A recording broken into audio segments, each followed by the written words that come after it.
Hiya critter, I'm Creature. I'm going to draw my Fursona in a bunch of different art styles.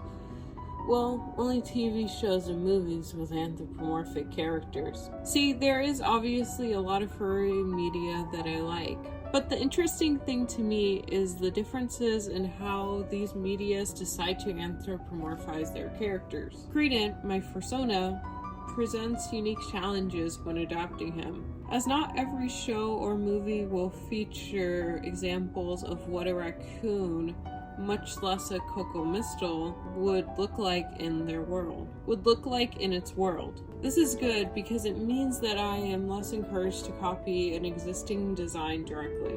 The first piece of media is Zootopia. Zootopia was released in 2016 and follows a bunny, Judy Hopps, and her dreams to become a cop in the wonderful city of Zootopia. The city is our main focus, especially the background characters.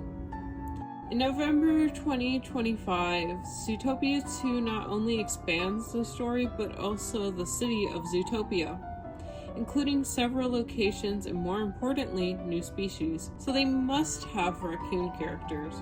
Well, Zootopia features one Tanuki in the Japanese version of the movie as a news anchor, and the same one is seen on this poster for Zootopia. Tanukis are not raccoons, or even related to them. Zootopia 2 has an actual raccoon. Here he is. He is a raccoon child and appears in the background here. This is his model. There was also this character in Zootopia 2, who is a French chef and I believe is a raccoon, but others seem to think he might be a Tanuki, as he resembles the Japanese news anchor. The chef's muzzle is more triangular than the news anchor's. I think he just has a round face, but if you don't count the French chef as a raccoon, then the only adult raccoon is Phil, from Zootopia Case Files, a now defunct mobile game. Anyways, all of this to say, I'm going to draw Creadin with actual raccoons and cocomistals as my main references, as both movies use real-life animals as reference for their character designs and movements. Also keeping in mind the characters we just went over. Our second piece of media is Care Bears. Specifically, I'm interested in mimicking their greeting cards.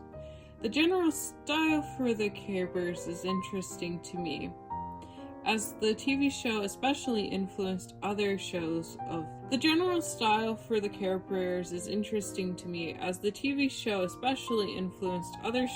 from the 80s. Adapting my Fursona into the Care Bear style is very straightforward. Creadin isn't a bear, however Care Bears have cousins. The Care Bear cousins are like Care Bears, only they aren't bears. There is a monkey, lion, cat, lamb, and most importantly, a raccoon. This is Braveheart, and he will be the only reference other than color references. Actually, the color was the trickiest part, as Creadin's existing colors are too complex for a Care Bear.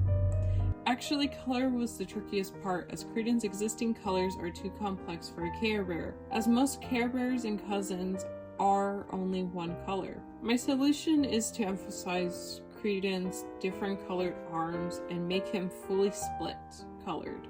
Unfortunately, I don't think I achieved the softness of the greeting cards. Given the naming conventions of the cousins, I dub him Split Heart. Unless you guys come up with something better. Next, we have the Mickey Mouse cartoons. To be more specific, the ones from 2013 to 2019. They are shorts between 3 and 5 minute longs of Mickey Mouse and his friends. The shorts have a style that is similar to Mickey's, as many of the characters have pie eyes and are just black and white. The shorts also take inspiration from 50s cartoons with basic shapes and thick outlines. There are many different animals seen in the background.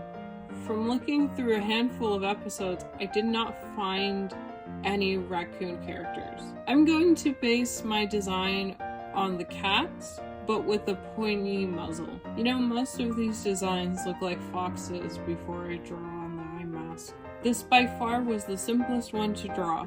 Garfield. In this case, at large. Garfield started as a national-wide comic in 1978 about an orange tabby cat named Garfield and his owner named John. I have done something in the Garfield style before for something else, so I'm confident. Now to find Creadin some raccoons to base him on. This one is from Garfield and Friends 1980, and these are from the Garfield Show 2010. And I will keep them in mind, but I'm going to wing it. Most Garfield animal characters share the same build, with different proportions. The same noodly limbs with big hands and feet. Large eyes that are squished together. You know, he's one line away from becoming a Sonic character. This one is formatted as a comic. Do I need to explain the joke? Yeah, probably. Garfield comics are 3 panels, with the middle panel not being lined. So in my comic, Creadin falls out of the middle panel because there are no lines to contain him. And the last media is Chiikawa. Chiikawa is an online manga series starting in 2020 and is ongoing. Chiikawa is about the misadventures of Chiikawa and his friends. There are many strange creatures in their world, so Creadin should fit in fine. The animal characters are the same base, round head and body, tiny feet with different ears and tails to denote what kind of animal they are. I actually had drawn Creadin in this style earlier this year, but this doesn't take into account any alternative color decisions, and ultimately I think I could do better. In this version, I made him a bit lighter to suit the lighter color palette, and made his dark markings purple. Like the Garfield one, I wanted to do a little comic. It took a bit to figure out what I wanted to do, but I like the pouchettes that Chiikawa characters got, so Creadin found one in the trash. Very simple and cute. That was all the styles I had planned for today, but I plan to do more in a couple of months. You should leave a comment on what other styles I should draw Creadin in. But remember, they should be pieces of media that have anthro characters. It's difficult enough trying to find examples of raccoon. I don't want to try and make up what a furry would look like. Unfortunately, I didn't think this video out as much as I could have, in terms of differences in how media decides to anthropomorphize their characters. Them have base bodies with different ears and tails to denote what species they are, with the exception of Zootopia, which uses real-life animals as reference for character designs. So look forward to next video, where hopefully I pick a more diverse selection. Well, that's it. I've been Creature. See you later, critter!